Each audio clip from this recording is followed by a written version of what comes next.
Cinema ತುಂಬಾ ಚೆನ್ನಾಗಿ trailer ಮೂಡಿ ಬಂದಿದೆ. ಏನ್ ಹೇಳಕ್ ಇಷ್ಟಪಡ್ತೀನಿ? Thank you so much. ಎಲ್ರಿಗೂ ನಮಸ್ಕಾರ. ಇದೇ ಮೇ 16ನೇ ತಾರೀಕು ನಮ್ಮ ದಿ ಸಿನಿಮಾ ರಿಲೀಸ್ ಆಗ್ತಾ ಇದೆ, ಎಲ್ರಿಗೂ ಗೊತ್ತಿರೋ ಹಾಗೆ. ಇದಿನ್ನೂ ಒಂದಷ್ಟು ಜನಕ್ಕೆ ಗೊತ್ತಾಗಬೇಕು ಅಂತಂದರೆ ಅದ್ರ ಸಾಧ್ಯತೆಗಳನ್ನ ನೀವೇ ತೋರಿಸ್ಕೊಡ್ಬೇಕು. ನಿಮ್ಮೆಲ್ಲರೂ ಸಹಕಾರ ಬೇಕು, ಪ್ರೋತ್ಸಾಹ ಬೇಕು. ತುಂಬ ಪ್ರೀತಿಯಿಂದ ಮಾಡಿದಂಥ ಸಿನಿಮಾ. ಎಲ್ಲರೂ ಹೇಳಿರೋ ಹಾಗೆ ಅವ್ರು ಬಂದು ಸಿನಿಮಾ ನೆರೇಟ್ ಮಾಡಿದ ಕೂಡಲೇ ನನಗೆ ಫಸ್ಟು ಆಕರ್ಷಕ ಅಂತ ಅನಿಸಿದ್ದೆ ಕಾಡಿನಲ್ಲಿ ತೆಗೆಯೋದು ಅಂತ. ಅದ್ರ ಜೊತೆಗೆ ಹೇಳಿದ್ದಾರೆ ಹೇಗೆ ಇದನ್ನು ಶೂಟ್ ಮಾಡಬಹುದು ಅನ್ನೋ ಒಂದು ಆತಂಕ ಇತ್ತು.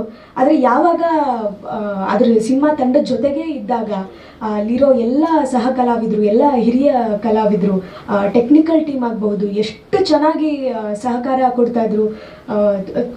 ತುಂಬ ಇನ್ವೆಸ್ಟೆಡ್ ಆಗಿದ್ರು. ಅಷ್ಟು ಜನರು ಕೂಡ ನಾವು ಬೇರೆ ಅಥವಾ ಟೆಕ್ನಿಕಲ್ ಟೀಮ್ ಬೇರೆ ಅನ್ನೋ ಥರ ಇರಲಿಲ್ಲ. ಪ್ರತಿಯೊಬ್ಬರಿಗೆ ಸಹಕಾರ ಕೊಟ್ಕೊಂಡು ನಮ್ಮ 200% ಕೊಡಬೇಕು ಅನ್ನೋ ರೀತಿಯಲ್ಲೇ ಕೆಲಸ ಮಾಡ್ಕೊಂಡು ಬಂದಂತಹ ಸಿನಿಮಾ ಇದು. ಯಾವಾಗ ಮೊದಲನೇ ಟ್ರೈಲರ್ ರಿಲೀಸ್ ಆಯಿತು ಆವಾಗಲೇ ನನಗೆ ಅನ್ನಿಸ್ತು ಇವರು ವಿನಯ್ ಅವರು ಬಂದು ನರೇಟ್ ಮಾಡಿದಾಗ ಹೇಳಿದಂಥ ಒಂದು ವಿಷನ್ಗಿಂತ 100 ಪಟ್ಟು ಚೆನ್ನಾಗಿ ಬಂದಿದೆ ಸಿನಿಮಾ ಅನ್ನೋ ಥರ ಒಂದು ಕಾನ್ಫಿಡೆನ್ಸ್ ಬಂದುಬಿಡ್ತು ನನಗೆ. ಆದರೆ ಇದು ಇನ್ನೂ ಬಹಳಷ್ಟು ಜನಕ್ಕೆ ಗೊತ್ತಾಗಬೇಕು, ಎಲ್ಲ ಕನ್ನಡಿಗರು ಕೂಡ ಇದನ್ನು ನೋಡಬೇಕು ಅನ್ನೋ ಒಂದು ಮನವರಿಕೆ ಹಾಗೆ ರಿಕ್ವೆಸ್ಟು. ಹಾಗಾಗಿ ಮರಿದೆ ನೋಡಿ.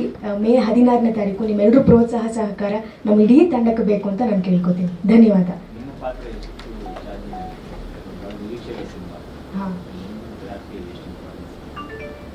ನನಗೆ ಏನಂತ ಹೇಳಿದ್ರೆ ಇಡೀ ಸಿನಿಮಾ ಆ್ಯಕ್ಚುಲಿ ಒಂದು ಚೇಂಜ್ ಓವರ್ ಪಡ್ಕೊಳ್ಳೋದೆ ನನ್ನ ಒಂದು ಪಾತ್ರದಿಂದ ಅಂತ, ನನ್ನ ಹಾಗೆ ಅವರ ಪಾತ್ರದಿಂದ ಅಂತ. ಏನೋ ಒಂದು ಸಣ್ಣ ಅವಘಡ ಆಗುತ್ತೆ ಇಡೀ ಕಾಡಿನಲ್ಲಿ. ಆ ಅವಘಡನೇ ಇಡೀ ಸಿನಿಮಾ ಉದ್ದ ನಡ್ಕೊಂಡು ಹೋಗುವಂಥದ್ದು, ಒಂದು ಹುಡುಕಾಟ, ಒಂದು ಕಾತರ ಎಲ್ಲ ಆಗುವಂಥದ್ದು. ಪ್ರೀತಿ ಅಂತೇನಿದೆ, ಅವಳು ಬೇಸಿಕಲಿ ಒಂದು ಅಪ್ಪ ಅಮ್ಮ ಇಲ್ಲದೆ ಇರೋ ಹುಡುಗಿ ಆಗಿದ್ದಿರ್ತಾಳೆ.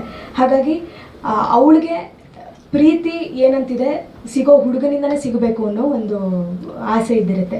ಅದು ಅವ್ನ ಹುಡುಗನೆಲ್ಲ ಅವಳು ಕಾಳೋದಕ್ಕೆ ಇಷ್ಟಪಡ್ತಾ ಇರ್ತಾಳೆ. ಇದ್ರ ಮಧ್ಯೆನೇ ಒಂದಷ್ಟು ಟ್ವಿಸ್ಟ್ಗಳೆಲ್ಲ ಬರ್ತಾ ಹೋಗುತ್ತೆ. ಇದೇನಂತಂದರೆ ಅವಳು ಆ ಸಂದರ್ಭಕ್ಕೆ ಸರಿಯಾಗಿ ಹೇಗೆ ಅದಕ್ಕೆ ರಿಯಾಕ್ಟ್ ಮಾಡ್ತಾಳೆ, ಒಂದಷ್ಟು ಸಮಯಗಳಲ್ಲಿ ರಿಯಾಕ್ಟ್ ಮಾಡೋಕ್ಕಾಗದೇ ಇರೋವಂಥ ಸ್ಥಿತಿಗೆ ಅವಳು ತಲುಪಿಬಿಟ್ಟಿರ್ತಾಳೆ.